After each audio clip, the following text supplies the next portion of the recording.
Prendre soin du cordon ombilical, par exemple, en le nettoyant et en le rendant sec, entre dans l'hygiène qu'on apporte au bébé.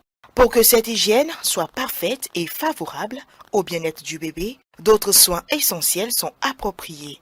Lorsque nous quittons l'hôpital et on nous prescrit quelque chose pour l'entretien du cordon, il faut utiliser uniquement que ce qui nous est prescrit. Si l'agent de santé a oublié de nous prescrire quelque chose, il vaut mieux en demander.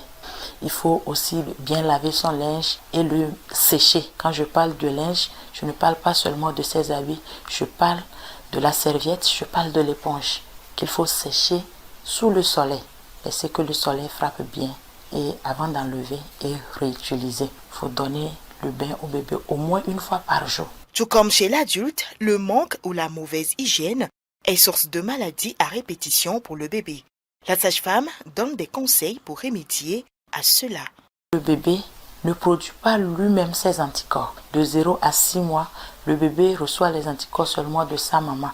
Pour l'aider à avoir une bonne santé, il faut entretenir son environnement. Si l'enfant est dans une pièce en carreau ou bien cimenté, l'idéal c'est de nettoyer, éviter de balayer en soulevant la poussière. Donc s'il est dans une pièce où on a la possibilité de nettoyer simplement, il vaut mieux nettoyer simplement.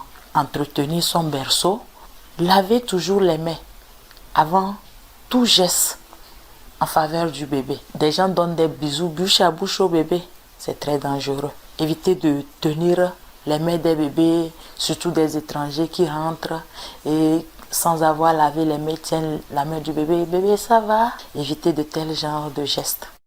Un bébé bien entretenu qui vit dans un environnement agréable et propre est un bébé épanoui qui grandit bien.